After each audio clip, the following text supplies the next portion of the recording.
My family very kindly and wonderfully suggested that I should have a retrospective of all my work. And I didn't realise how wonderful this is turning out to be, because I have seen pictures that I've not seen for 50 years. And quite often I find myself saying, that's a good picture.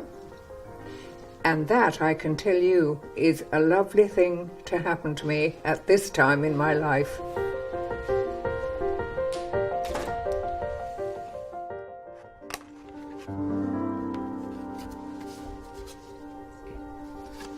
In my family, both my grandmothers wanted to be artists, but of course they weren't allowed to. Girls couldn't do that kind of thing, and so they were discouraged. But they, certainly the one that I spent my summer holidays with in Norfolk, encouraged me tremendously. This is outside her back door, her cottage back door, and I'm very glad that I did it, because it reminds me of her exactly. The simplicity of it is right. It should be simple. My parents were a bit appalled by the idea of me going to an art school, 16 years old, you know. Who knows what terrible things might happen to me. So they made a tour around London, going to all the art schools, and the safest that they could see was the Byam Shaw, which was an old-fashioned art school in that it made a big thing of drawing. At art school, I was introduced to my husband by an aunt. I thought that marriage was, I thought love and all that kind of thing was what you read in books. But in real life, you had to be practical about these things. My mother was always sort of saying you have to be very practical. I thought I was being very sensible. But of course, I was being a complete idiot, and I didn't love him at all. Interestingly enough, although my parents were approving of a suitable marriage, they were not happy about my marriage because they didn't think he was the right person. And so everybody tried to stop me. Also, they thought I was too young. And but once I've made up my mind about something, I'm afraid I just keep at it. For the first few years after I left art school, I began to think, how am I going to earn my living? And by this time I had done 1 or 2 portraits. I'd painted the family and I'd painted 1 or 2 people. I love portraits in the sense that they're of people, and I love people and their differences and their characters. And I could see that I could earn my living that way. You always had the anxiety that they wouldn't like it at the end of, you know, and it's quite a hard job, both for the artist and for the sitter. They have to sit still for a long time. If they then look at it and don't like it, what do? You can't force them to buy it. I love this picture. It was all through one winter, freezing cold in her flat, and she would take all her clothes off.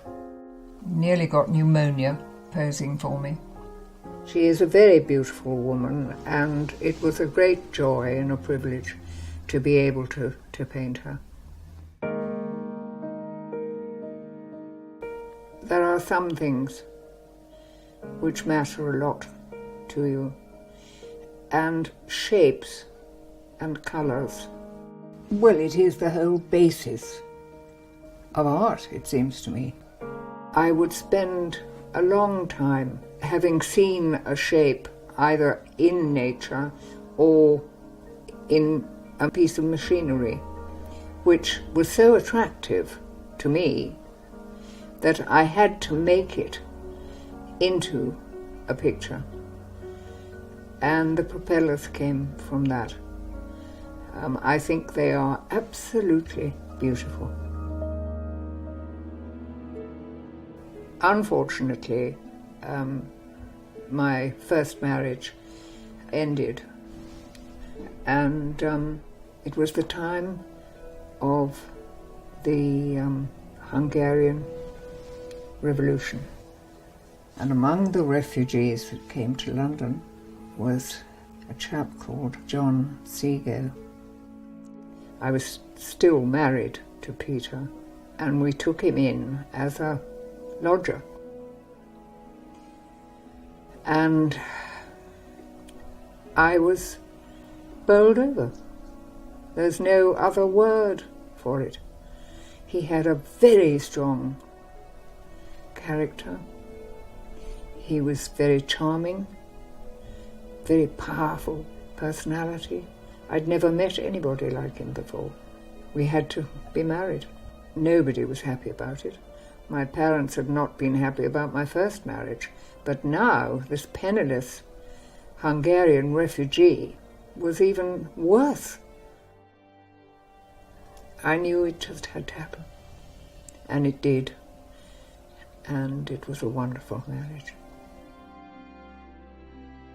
I thought he was absolutely fascinating and wonderful. He could sometimes be very angry and very difficult, but I felt that he'd had a very hard life, and that to be able to let it out a bit was good for him.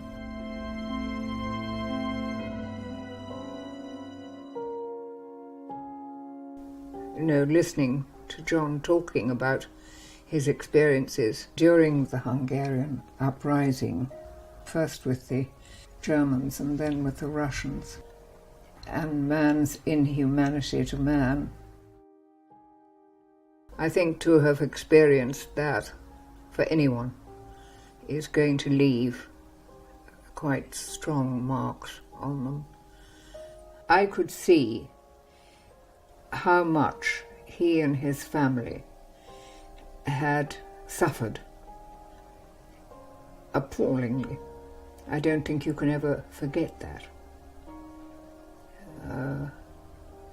And so obviously that made me want to show it in paintings. The paintings had to be very strong to pick out ways that human beings can behave. I think the more we can think about it and try to understand, the better we'll be. So hopefully that's what comes out of it.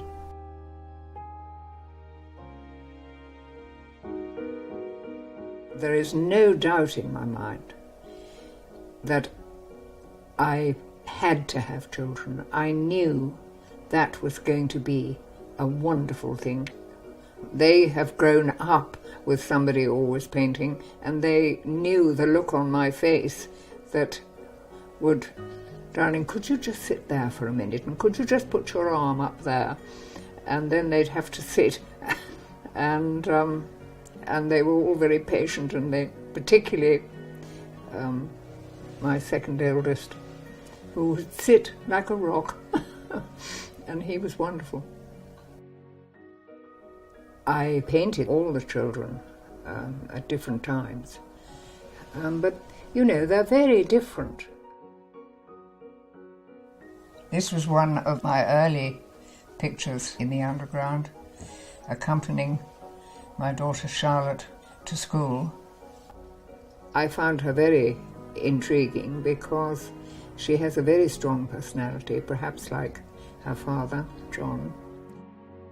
And when we got towards her stop in London, she would stand up, pack up her little suitcase, and then with her elbows, she would say, excuse me, and it made me laugh a lot to see her because she was such a personality. And so that's why I did the first painting of her in the underground, because it was such a memorable picture for me. It's a picture that will, I hope, be in the family forever. I certainly found the underground a wonderful place. It has everything that interests me: people, movement, colour, and it's been a series of paintings which has been much liked, actually.